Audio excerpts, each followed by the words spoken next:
accident. ìṣẹ̀lẹ̀ ìṣẹ̀lẹ̀ àìròtẹ́lẹ̀. that will accelerate your life. eléyìí tí ó gbé ayé rẹ with a sáré. powerful testimony. pẹ̀lú ẹ̀rí tó It will lágbára. happen in your life. yóò ṣẹlẹ̀ My nínú ayé father will rẹ. allow it. bàbá mi yóò Heavenly fàyè Father will gbà. allow it. bàbá mi ti Heavenly bẹ́ẹ̀ lọ́rùn Father will fàyè allow gbà. it. bàbá mi As ti from bẹ́ẹ̀ lọ́rùn. today, láti òní lọ. o ní jẹun tó rí you mọ́. will not eat what you wọ́n máa see. jẹun tó wù ọ́. but you will eat As what you from like. today, láti òní o lọ. ní gbébi tó rí you will mọ́. not live wherever wọ́n you máa see. gbé níbi tó wù but you will ọ́. live where you As like. from today, láti òní lọ. o ní wọṣọ tó rí you will mọ́. not put on the clothes that you see wọṣọ tó again. wù ọ́. but you will be putting on As the from clothes that you today, like. láti o òní ní lọ. wọ bàtà tó rí you will mọ́. not put on the shoe ṣùgbọ́n that you wọ́n á like wọ bàtà again. tó wù but you ọ́. will put on nítorí the wípé shoe that you like. all wọ́n gbọ́ because òun ní etí mi I had a voice in my head àtú ẹ̀rí rẹ that sílẹ̀. your testimony is lọ́wọ́ delivered ìbú ìdílé from the cause of àtú your ẹ̀rí family. rẹ sílẹ̀.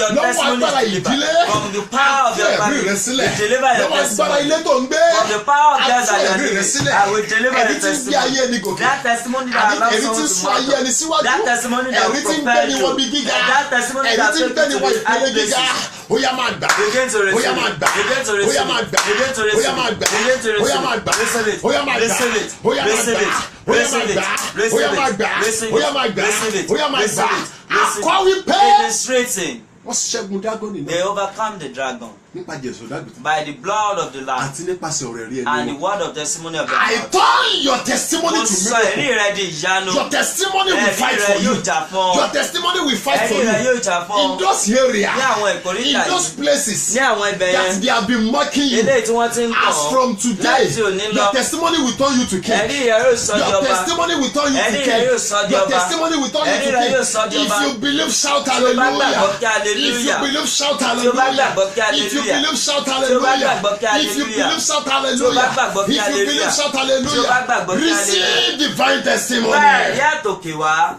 Testimony Ẹ̀rí is a ladder ó jákàbà that you can climb eléyìí tí o lè to meet up. láti bá wọn dọ́gba. How do I now need Kí báwo ni mo ṣe lè ṣe to gain back láti gbà padà my testimony? àwọn ẹ̀rí mi? The first thing I want you to know, Ohun àkọ́kọ́ tí mo fẹ́ kó mọ̀, you cannot go back. ó lè padà. Your age Ọjọ́ orí